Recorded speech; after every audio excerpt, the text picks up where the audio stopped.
विराजमान हैं, बड़े अच्छे गोभक्त महापुरुष हैं। उनको बहुत तेज दमा हो गया, दमा, और महाराज जी ऐसी स्थिति हो गई कि वो 5 कदम न चल सकें, 5 कदम, नई अवस्था,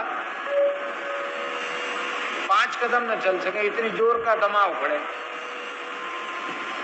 उनके गुरुदेव भगवान विराजमान थे, परम पूज्य श्री मुरलीदास जी महाराज।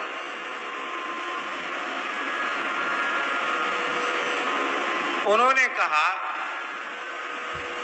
अरे भैया लाला छोरत तो कहे गो, ये तो एकदम क्या काम करोगे, तो जवानी में ये होगी तुम्हारी हालत।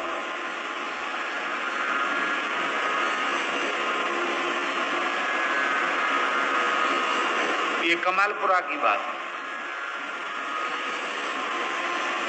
तो पहली बार सुन लो, कान खोलकर सुन लो, पहली बार गाय ने बछड़ा दिया हो, पहली बार ही, माने पहली ब्यात हो उसकी, पहली बार ही वो गाय मां बनी हो, और पहली ब्यात में उसने बछड़ा दिया हो, और उस समय का धारोष्ण दुग्ध, खील जिसको कहते हैं, पेवसी, उसको, और पीने के बाद फिर बैठो मत, खड़े खड़े पी के फिर चल पड़ो।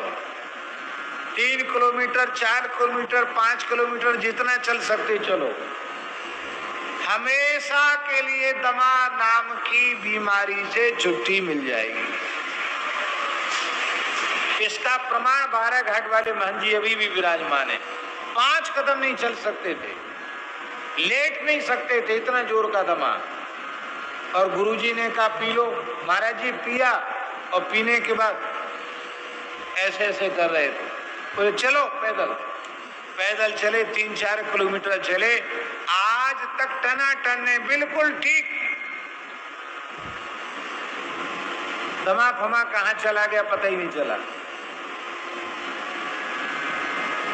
बस बात यह है कि पीने के बाद फिर बैठना नहीं है, चल पड़ना है, और उसको गरम गरम पीना है, बहुत देर तक भी रखा हुआ नहीं होना चाहिए, ये इसमें नियम है।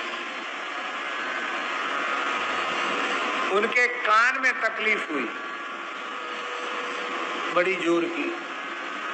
हम ले गए उनको मिशन, डॉक्टर ने देखा, अच्छे कान के विशेषज्ञ डॉक्टर थे, और डॉक्टर ने कहा कि अब तो मशीन लगानी पड़ेगी, कान में मशीन लगानी पड़ेगी। तो भावुक बड़े हैं, वो बड़े रोने लगे, बोले भैया बुढ़ापे में कान में मशीन लगे तो ठीक है। और अभी तो राजस्थान के एक वैद्य जी हैं, उनसे उन्होंने संपर्क किया फोन से, महाराज डॉक्टर तो कहते कि ऑपरेशन होगा, नहीं तो कान में मशीन तो लगी जाएगी, और तुम्हारा तो पर्दा ही बेकार हो गया, आप कोई देसी दवाई बताओ। बोले देखो बाबा तुम्हारे यहाँ देसी गैया हैं। बोले हाँ गैया तो हैं। बोले बढ़िया दूध होटाओ, और दूध होटा करके पावा शेर दूध हो जितना, उसमें देसी गाय का ताजा 1 तोला गाय का घी उसमें डालो, और 100 बार फेंटो उसको, और पी जाओ। और थोड़ा घी से ऐसे ऐसे यहाँ थोड़ी मालिश करो नसों पर, इसी से धीरे धीरे स्नायु ठीक हो जाएंगे, और कान का पर्दा तुम्हारा खुल जाएगा। वैद्य जी ने बताया। बोले यही दवाई है, और फिर मिलेंगे तब देखेंगे, तब फिर बताएंगे। महंत जी तो महंत जी ठहरे।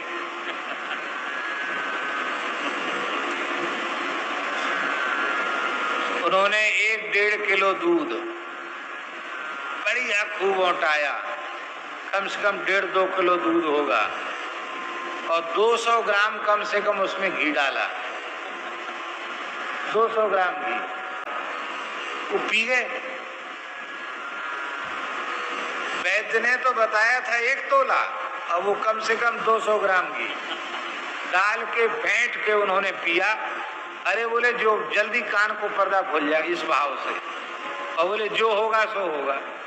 उन्होंने फेंट कर जैसे पिया, पीते ही जैसे कोई ढक्कन भक्क से खुल जाए, ऐसी दोनों कान भक्क से खुल गए उनके, गरम गरम दूध ठीक हुई, ठीक हो गए वो। उन्होंने वैद्य जी को फोन लगाया कि वैद्य जी और कितने दिन पीना, तो वैद्य जी बड़े नाराज हुए, बोले एक ही दिन में फायदा होगा, अरे कम से कम 90 दिन तो पियो। अरे बोले हमारे तो दोनों कान अभी खुल गए। अभी? हम बोले हाँ, एक खुराक में ही दोनों कान खुल गए हमारे।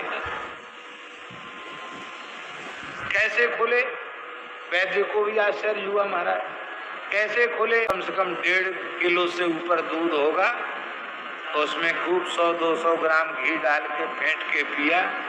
बोले महाराज आपको कुछ नहीं होने वाला, खूब दूध घी पियो, अब तक कान बिल्कुल ठीक है।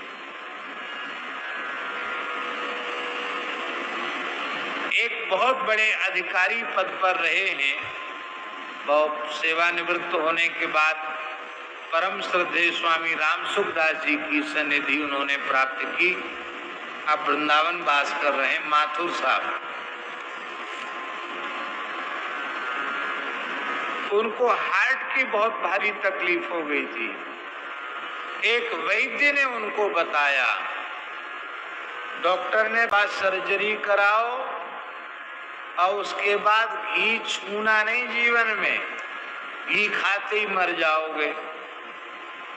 और एक वैद्य ने कहा कि अर्जुन की छाल का क्वाथ बनाकर काढ़ा बनाकर पियो, और मूंग की दाल में रोज ताजा देसी गाय का बिलौना वाला 1 तोला घी रोज खाओ। वो महाराज जी बिल्कुल ठीक हो गए, अब भी बिल्कुल स्वस्थ हैं, केवल गाय के घृत से। जितने भी अमृत तत्व घृतम तेजो वै घृतम, और हमारे यहाँ ब्रज में तो कहें घी ब्राह्मण को जीव,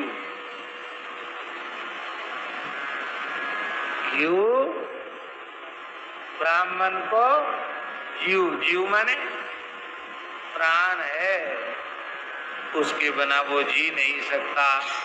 बोलो भक्त वत्सल भगवान की मनाही नहीं है, पर हमारे जैसे बैठना ज्यादा नहीं चाहिए, पर थोड़ा शरीर से श्रम करना चाहिए, जिससे वो दूध घी आदि शरीर में पच सके।